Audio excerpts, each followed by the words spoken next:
सुख स्वभावी शरीर का एहसास करते रहिए। इसी से हमको क्रम से बढ़ता हुआ सुख प्राप्त होगा। सुख बाहर कहीं नहीं है, सुख हमारा ही स्वरूप है।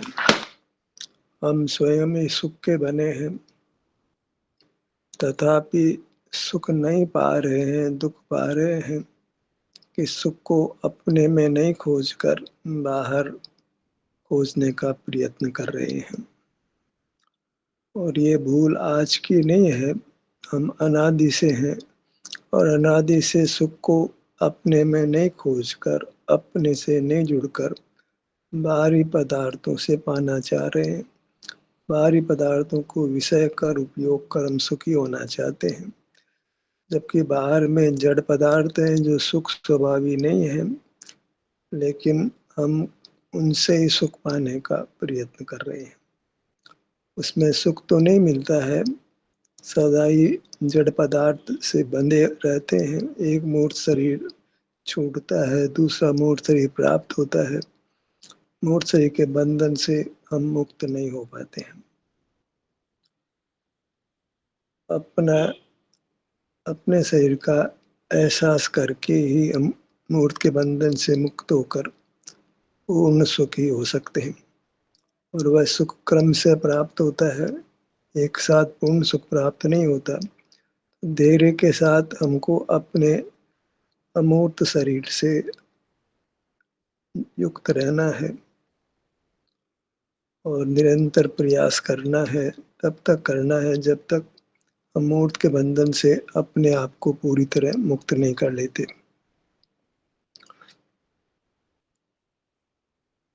जगत में जितने भी धातुएं हैं वे खान से अशुद्ध ही प्राप्त होती हैं।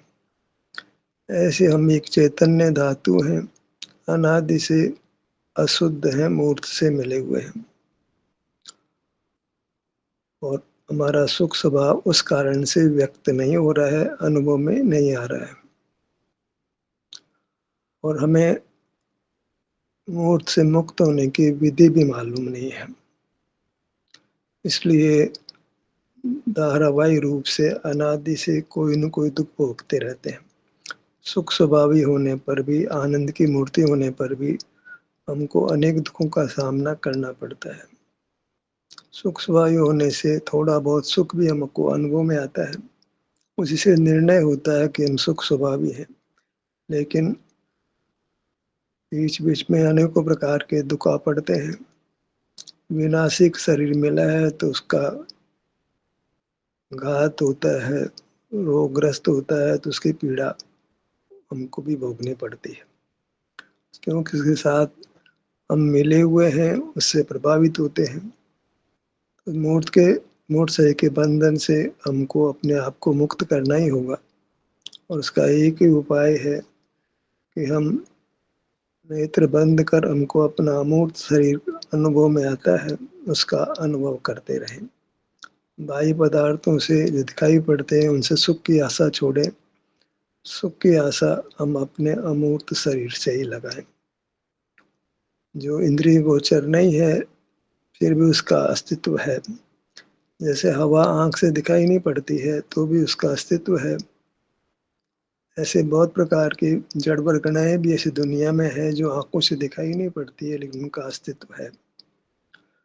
हमारा भी अस्तित्व है, वो हमको तो प्रकट ही अनुभव में आता है। अन्य जीव दिखाई नहीं देते, हमारी भी अमूर्तता दिखाई नहीं देती है।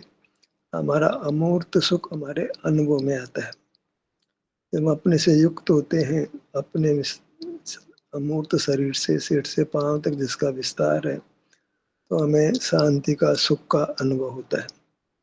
तो वह शांति व सुख का अनुभव ही हमको मूर्त के बंधन से सने सने मुक्त करता है और सने सने हमको सुखानुभूति होती है, बढ़ती है। और एक समय ऐसा आएगा जब हम पूर्ण सुखी होंगे और वह पूर्ण सुख अनंत काल तक बना रहेगा। जैसे किसी धातु को शुद्ध कर लेते हैं तो फिर वह शुद्ध ही बनी रहती है। ऐसे हम एक बार अपने को मूर्त के बंधन से मुक्त कर लेंगे तो अनंत काल तक पूर्ण सुख को ही प्राप्त करेंगे। किसी प्रकार की बाधा, किसी प्रकार का दुख हमको नहीं होगा।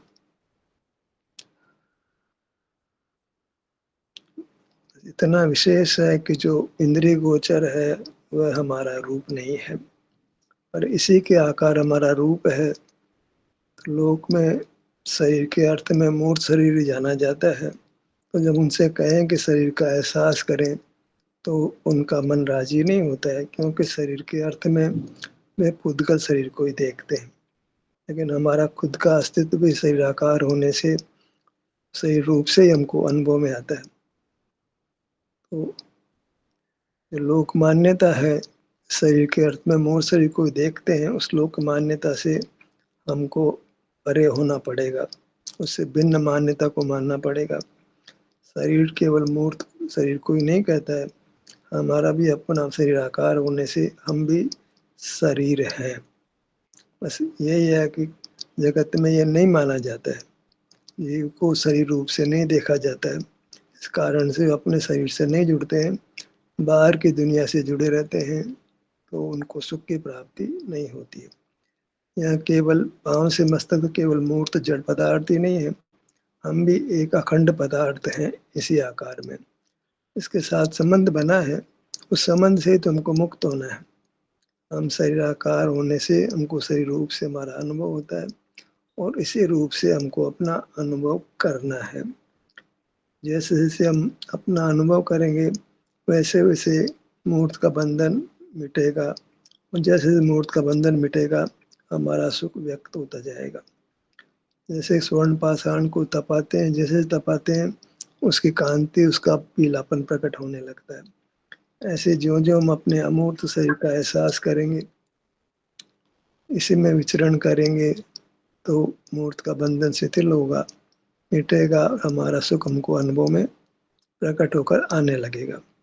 बस हमारा दायित्व है, कर्तव्य है कि हम अपने को शुद्ध करें, मूर्त के बंधन से मुक्त करें, अपने सुख को प्रकट करें, फिर उस सुख को अनंत काल तक भोगें।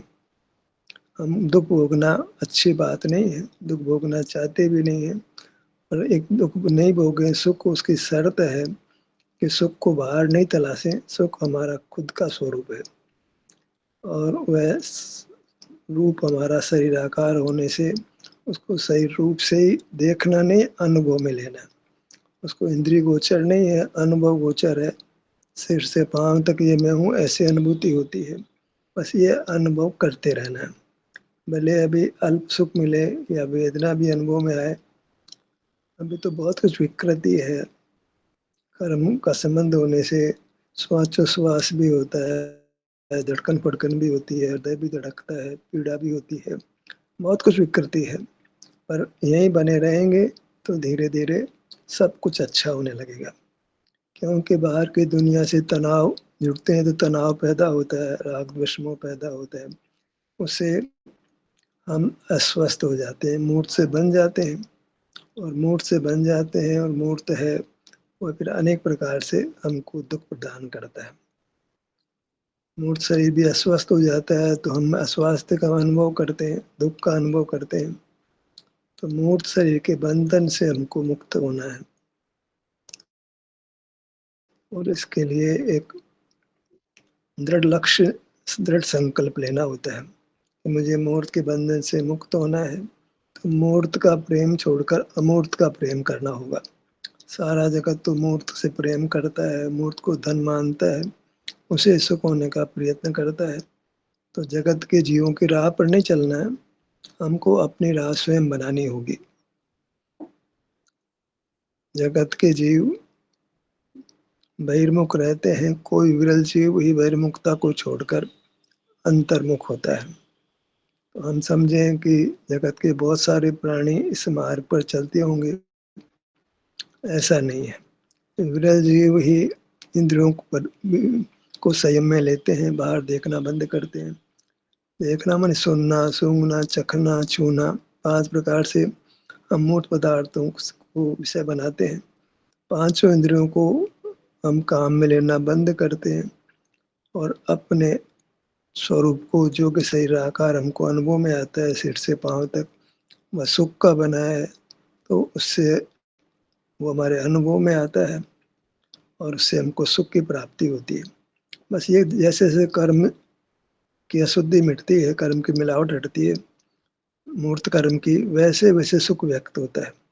एक साथ हम समझें कि पूर्ण सुख हो जाएगा या कोई रोग तत्काल ही मिट जाएगा, वेदना तत्काल ही मिट जाएगी, पूर्ण सुख व्यक्त हो जाएगा, सो नहीं है। शुद्धि क्रम से ही होती है। कपड़ा मैला होता है तो हम साबुन लगाते हैं, धीरे धीरे साफ होता है। धातुएं धीरे धीरे साफ होती हैं। ये जीव की शुद्धि भी क्रम से धीरे धीरे ही होती है। पर जैसे शुद्धि होती जाती है वैसे वैसे सुख प्रकट होता जाता है। सुख प्रकट करने के लिए कोई बाह्य साधन की आवश्यकता नहीं है, कोई पैसे की आवश्यकता नहीं है, कोई बाहर के ज्ञान की आवश्यकता भी नहीं है, शब्द ज्ञान की आवश्यकता नहीं, कोई अंग ज्ञान की आवश्यकता नहीं, कहीं जाना नहीं होता है, किसी अन्य को याद भी नहीं करना पड़ता है। केवल आप, दूसरा कोई नहीं, कोई पराश्रय नहीं, स्वयं ही पांव से मस्तक आप ही है। आप आपका अनुभव करता है तो मूर्त के बंधन से मुक्त होता जाता है। शुद्धि के लिए कोई बाह्य पदार्थ नहीं चाहिए, कहीं दूर जाना नहीं होता है। केवल आप आपका अनुभव करता हुआ स्वाधीन हो जाता है, कर्म के बंधन से परतंत्रता से मुक्त होता है, पर एक साथ नहीं होता। धीरे धीरे कर्म की सफाई होती है, मूर्त के बंधन मिटता है, धीरे धीरे सुख व्यक्त होता है और बढ़ता है। इस मार्ग पर हमको धैर्य के साथ बने रहना होता है, प्रयत्न करते रहना होता है, विश्वास रखना होता है और दृढ़ संकल्प करना होता है। ये काम मुझे करना है, यही काम करने योग्य है कि मैं अपने आप को दुखों से मुक्त करूं और सुख व्यक्त करके सुख का अनुभव करूं और अनंत काल तक फिर सुख का ही अनुभव करता रहूं। सुख चाहते हैं, अब तो हम ज्ञान भी चाहते हैं, बल भी चाहते हैं। इसीलिए ऐसा माना जाता है कि परमात्मा अनंत ज्ञान वाले होते हैं, अनंत बल वाले होते हैं, पूरे ब्रह्मांड में व्याप्त होते हैं। पर उसमें कुछ अंतर है कि अभी जब तक मूर्त का बंधन है तब तक अनुभव करते हैं तो हमको ज्ञान में वृद्धि होती है, बल में वृद्धि होती है। पर जब ये सब पर मूर्त का बंधन मिटने के बाद में, मूर्त शरीर नहीं मिलने के बाद में, फिर ज्ञान की आवश्यकता नहीं होती, बल की आवश्यकता नहीं होती और ज्ञान बल मूर्त के सारे होता है। मूर्त का बंधन मिटने पर ज्ञान भी नहीं है, बल भी नहीं है, केवल सुख का अनुभव है। इतना है कि अभी अमूर्त के कारण से छोटे हो जाते, क्षेत्र में छोटे बने हुए हैं, चींटी मकोड़ा मक्खी मच्छर जैसा हो जाता है जीव। छोटी सी, छोटा सा मच्छर, छोटी सी लट बहुत छोटा सा हो जाता है, पर कर्म का बंधन मिटने पर वो विशाल ब्रह्मांड के आकार होता है, अत्यंत विशाल होता है। तो क्षेत्र से भी हम स्वभाव से महान है, सुख से महान है, पर इतना ही हमारा स्वरूप है। हम सर्वव्यापी तो हैं स्वभाव से और संपूर्ण सुख वाले हैं, इससे अधिक हमारा स्वरूप नहीं है। और इतना ही वास्तव में हमको चाहिए, हमको संपूर्ण सुख व्यक्त हो जाए और ये मूर्त का बंधन से मूर्त का आकार हमें मिला है, वो हमको नहीं चाहिए। आँख कान नाक का आकार, हाथ पाँव का आकार, स्त्री पुरुष ऐसा आकार हमको नहीं चाहिए। हमारा वास्तविक आकार तो है कि हम सर्वव्यापी हैं, माने हमसे बड़ा पदार्थ दुनिया में कोई नहीं है। हम ही सबसे बड़े हैं और सुख में महान है। जड़ पदार्थ है वे बड़े भी नहीं है, हम हमसे बड़े नहीं है, वो तो मिल मिल कर बड़े हो जाते हैं। परमाणु है वो तो मिल मिल कर बड़ा हो गया है, और सुख वाला तो बिल्कुल नहीं है। मिल मिलकर अनेक रूप, अनेक प्रकार के धर्मों को अंगीकार करता है, पर अकेला परमाणु तो इंद्रिय गोचर भी नहीं होता है। हम भी इंद्रिय गोचर नहीं है कि हम तो मूर्ति नहीं है, पर हम अनुभव गोचर है, स्वयं को सुख देते हैं, स्वयं को सुख का अनुभव कराते हैं। और क्षेत्र से तुच्छ नहीं है, क्षेत्र से महान है, सुख से महान है। हर जीव ऐसा ही बना है, लेकिन अनादि से अशुद्ध है, मूर्त से मिला हुआ है और उसका सर्वव्यापक पना भी ढका हुआ है, रुका हुआ है, और सर्व सुख पना भी रुका हुआ है। पर हम अपने स्वरूप को प्राप्त करें तो हमारा अधिकार है, हमको हमारा शुद्ध रूप मिलना चाहिए। हम बात शुद्ध कर लेते हैं, धातुओं को शुद्ध कर लेते हैं, अपने को शुद्ध करना भूल गए हैं। पर सुख तो हमको अपने को शुद्ध करने से मिलेगा। जड़ धातुओं को शुद्ध करने से हम सुखी हो जाएंगे। ऐसा नहीं है कि सुख पराधीन नहीं है, जड़ पदार्थों में तो सुख है ही नहीं, जड़ धातुओं में सुख की बनी नहीं है, हम ही सुख के बने हैं। तो हमको अपने से सुख लेना होगा और वो बराबर मिलता है। जब आंख बंद कर लेते हैं, इंद्रिय व्यापार नहीं करते हैं, कुछ विचार भी नहीं करते, बस अपने विस्तार को दृष्टि में लेते हैं, सन्मुख होते हैं पांव से मस्तक तक, यहाँ ठहरते हैं क्यों, तो हमको सुख व्यक्त होने लग जाता है, शांति हो जाती है, निराकुलता हो जाती है, तनाव नहीं होता है। कोई किसी को जाना ही नहीं गया, कोई पदार्थ जान ही नहीं रहे हैं, कोई ज्ञान का विषय नहीं बन रहा है, तो मैं किसी के प्रति एकदम निराकुल स्थिति, आनंद की स्थिति अभी हो जाती है, प्राथमिक अवस्था में ही हो जाती है। अभ्यास करते करते कितना सुख होगा इसकी हम कल्पना भी नहीं कर सकते। प्राथमिक अवस्था में ही सोच करके अपने ध्यान को आप तक यही ठहरते हैं तो हमको शांति है, सुख का अनुभव होता है। और अभ्यास पूर्ण होगा, सबका मिलने का तो कितना भी नहीं कर सकते, उसके उपमा भी लोक में कहीं नहीं है। अद्भुत सुख मिलता है, अनुपम सुख मिलता है, स्वाधीन मिलता है और अविनाशी मिलता है। उसके लिए किसी पदार्थ के आश्रय की जरूरत नहीं, एक बार व्यक्त होने के बाद अनंत काल तक बना रहता है, एकदम स्वाधीन, बिना इंद्रियों के, बिना मूर्त का आश्रय किए, अपने ही कारण से, अपने स्वभाव को, अपने लक्ष्य से हमको उत्तम अविनाशी, बिना इंद्रियों का, बिना मूर्त के सारे का एकदम स्वावलंबी सुख मिलता है, जिसके हम स्वामी है, हमारा स्वरूप है। वो सुख किसी भगवान ने हमको नहीं दिया है, सुख स्वभाव से हम स्वयं ही भगवान है। एक ही भगवान ने जितने जीव है सब सुख के बने हैं, सब भगवान है, बस ये कि सब अशुद्ध अवस्था में है। जो जो अपने आप को शुद्ध कर लेता है वह प्रकट भगवान हो जाता है, पूर्ण सुख पा लेता है। बस ये है कि हम स्वरूप से तो भगवान है ही, बस वो भगवान पना ढका हुआ है, व्यक्त नहीं है। मुंह से बंद करके मनुष्य हो गए, स्त्री हो गए, पुरुष हो गए, बालक, युवा, वृद्ध, पशु पक्षी अनेक रूप बनाते हैं। वो सब मूर्त के मिले होने से और मूर्त का मिलना होता है मूर्त को देखने जानने से। हम इंद्रियों को पराधीनता से, इंद्रियों की सहाय से मूर्त को देखते जानते हैं। पराश्रय, अंदर में भी पराश्रय, बाहर में भी पराश्रय। अंदर में इंद्रियों का आश्रय, आश्रय, बाहर में मूर्त पदार्थों का आश्रय। तो मूर्त पदार्थों पर अवलंबित जीवन सुखी नहीं हो सकता है।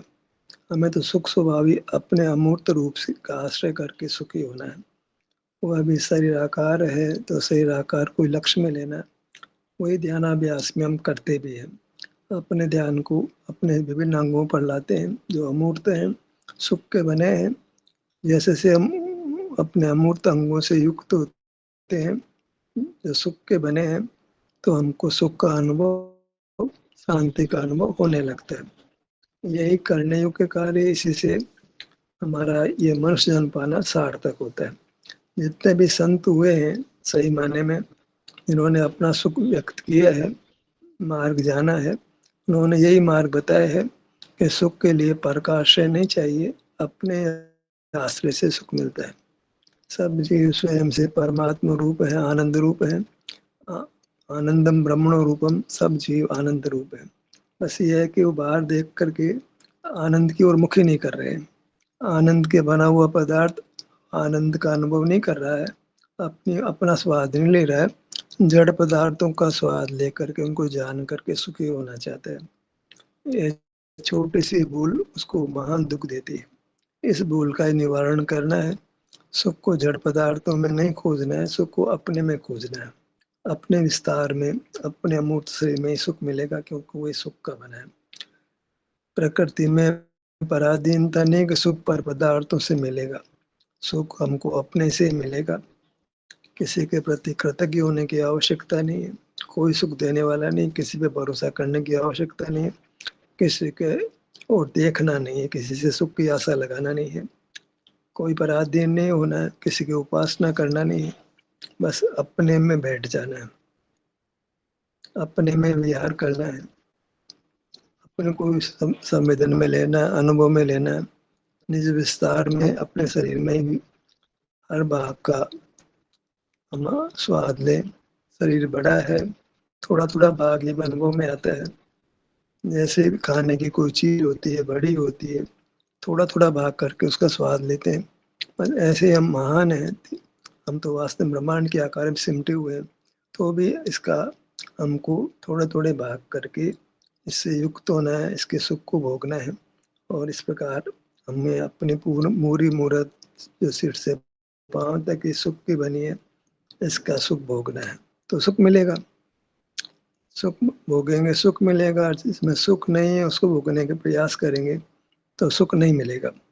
न्याय की बात है, जैसी वस्तु का सेवन करेंगे वैसा ही तो फल मिलेगा।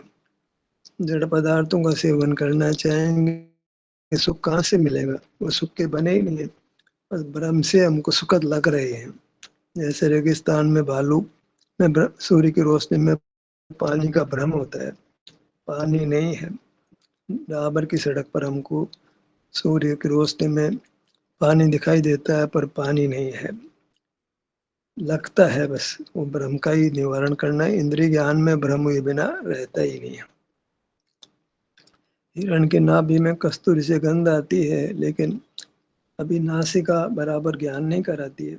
उसको समझ ही नहीं आती है कि खुशबू कहाँ से आ रही है। उसको अपने भीतर से खुशबू आ रही है, उसको समझ ही नहीं आ रही है। इधर उधर खुशबू को ढूंढते ढूंढते वो हिरण प्राणी गंवा देता है। रेगिस्तान में पानी ढूंढते ढूंढते प्राणी गंवा देता है। हमारी भी वो स्थिति है, हम पशु से अधिक नहीं है। जैसे पशु पक्षी जड़ पदार्थों में सुख ढूंढते हैं, पतंगा रोशनी में सुख दिखाई देता है, जाकर भिड़ जाता है, उससे मर जाता है। मछली मांस के स्वाद के पीछे तकवे को में मुंह लगाती है और तकवा जीभ को छेद देता है, उसको खींच लिया जाता है और प्राण गंवा देती है। भंवरा भी खुशबू के लिए फूल में जाकर बैठ जाता है, रात्रि में फूल बंद हो जाता है और वह प्राण गंवा देता है।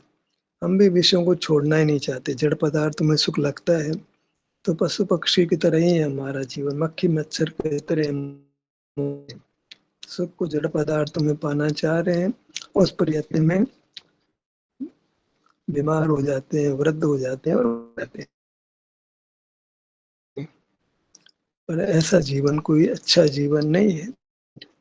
हम मनुष्य हुए हैं, एक विकसित ज्ञान मिला है, तो हमको समझना ही होगा कि जड़ पदार्थ सुख के बने नहीं है। सुख हमको होता है, हमारे भीतर होता है, हमारे से बाहर नहीं होता है। तो फिर अपने भीतर ही ढूंढना है, जहाँ होता है वही ढूंढना चाहिए। पर ऐसा लगता है कहीं बाहर से हो रहा है। जड़ पदार्थ को देख करके, पांच इंद्रियों के विषयों को देख करके ऐसा लगता है कि सुख बाहर से आ रहा है। कोई मिठाई में से आ रहा है, कुछ सुगंध में से आ रहा है, कुछ अच्छी आवाज में से आ रहा है। पर सुख हमारा स्वरूप है, तो आता तो अपने में से है, लेकिन कुछ भ्रम ऐसा होता है कि वो बाहर से आ रहा है। नाभि में से, कस्तूरी में से अंदर भीतर से सुगंध आ रही है, उसको भ्रम होता है कि बाहर से आ रही है। इस भ्रम का जब निवारण कर दें तो जड़ पदार्थों से बढ़िया मकान, बढ़िया सब सम्मान पुतकल बढ़िया बढ़िया चाहते हैं, भाई वो बढ़िया दिख ही रहा है, उसमें से सुख आने वाला नहीं है। चाहे वो रसना इंद्री का विषय हो, किसी घ्राण इंद्री का, चक्षु का, चाहे कर्ण का, स्पर्शन इंद्री का, पदार्थ तुमको सुखद लगेंगे और आप हम दौड़ेंगे और मरेंगे तो क्या करें? पदार्थों को देखना ही बंद कर दो। देखेंगे तो भ्रम होगा। इंद्रिय ज्ञान नियम से भ्रम पैदा करता है, सबको करता है। पशु हो, पक्षी हो, मनुष्य हो, स्त्री हो, पुरुष हो, बालक, युवा, वृद्ध, कोई हो, सबको इंद्रिय ज्ञान जड़ पदार्थों में सुख का भ्रम उत्पन्न करता है। तो इंद्रिय संयम करना ही होगा। मूर्त पदार्थों को देखना जानना बंद करना होगा। जब तक अत्यंत आवश्यक नहीं है तब तक हमको मूर्त पदार्थों को नहीं देखना जानना। अब तो स्क्रीन पे टाइम इतना ज्यादा लगा देते हैं हम लोग, सब मूर्त पदार्थों को ही देखते रहते हैं, उनसे सुख पाने का प्रयत्न करते हैं।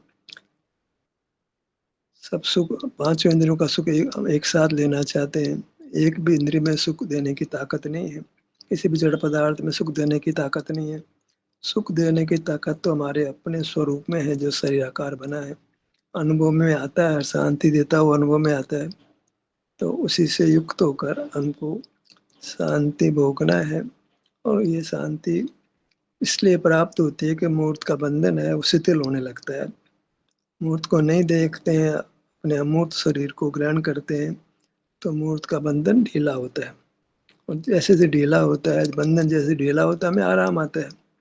स्वर्ण पाषाण जैसे अशुद्ध आत्माएं, मिट्टी आदि अलग होती है, तो वो शुद्ध होने लगता है। कोई धातु हो, लोहा हो और भी धातु हो, जैसे अशुद्धि मिटती है उसका स्वरूप प्रकट होता जाता है। वो ताप से या अन्य कारणों से शुद्ध होता है। हम जो है अपने एहसास से शुद्ध होते हैं। अपना एहसास, अपना संवेदन, अपना अनुभव, जो अपने विस्तार में, अपने शरीराकार में, जो मूर्त शरीर के बराबर हमारा अमूर्त शरीराकार है, जो ये मैं शरीर के अनुभव में आता है, दिखते आंखें बंद करके भी अनुभव में आता है, सुख दुख रूप से अनुभव में आता है, या आराम है, तकलीफ है, ये तो सुख स्वभाव के कारण से हमको हमारा अनुभव होता है। तो अपने अनुभव से ही हम दुखों से मुक्त होने वाले हैं। सारा जगत बोलता तो कि happiness is within, not without, पर उसको आचरण में नहीं लाता है। Joy is in not in things, it is in us. खुशियां पदार्थों में नहीं, हमारे में है। ये बोलने का मुंह का विलास भर रह गया। इसको हम, इस विद्या को, इस ज्ञान को काम में नहीं लेते। हमको ये उपदेश मिला है कि सुख हमारे में है, हमारा स्वरूप है, बाहर नहीं है, अपने में। अनुभव भी अपने भीतर ही आता है, बाहर नहीं आता है।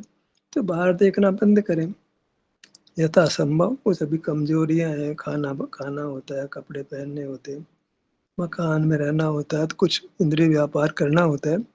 लेकिन धीरे धीरे जो जो हम अपने शरीर का एहसास करेंगे, त्यों तो इंद्रिय व्यापार की आवश्यकता समाप्त होती जाएगी। और एक समय बिल्कुल भी किसी पर पदार्थ की ओर देखने की आवश्यकता, मूर्त को देखने की आवश्यकता नहीं रहेगी। हम अपने में अनुभव करते हुए पूर्ण उत्तम अतीन्द्रिय सुख हमें प्राप्त होगा और अनंत काल तक बना रहेगा। उसको जीव की शुद्ध अवस्था कहते हैं। वह मूर्त का बंधन नहीं है, और आप अपने संपूर्ण विस्तार के साथ लोकव्यापी हो जाता है। आज भी हमारे क्षेत्र में, सारे ब्रह्मांड में ऐसे शुद्ध जीव जो पूर्ण सुख का अनुभव को कर रहे हैं, वो मौजूद है, लेकिन चूंकि अरूपी है, हमको दिखाई नहीं देते। अमूर्त जीव ज्ञान का विषय नहीं बनता है, वो तो स्वयं स्वयं के ही अनुभव में आता है। जैसे हमको हमारा रूप अनुभव में आता है, दूसरे को तो मूर्त शरीर दिखाई देता है। सब जीव अपने अपने स्वरूप को अनुभव में लेकर सुखी हो सकते हैं। ऐसे अनंत जीव ऐसे हैं जो पूर्व में अपने स्वरूप से युक्त होकर सुखी हो गए। अब हमारी बारी है, हम भी अपने अमूर्त शरीर से युक्त होकर के अपने आप को मूर्त के बंधन से मुक्त होकर पूर्ण सुखी कर लें, और लोकव्यापी हो जाए, पूर्ण सुख के साथ अनंत काल तक रहें। ध्यान का सत्र यहीं समाप्त होता है। आपकी सहभागिता के लिए धन्यवाद।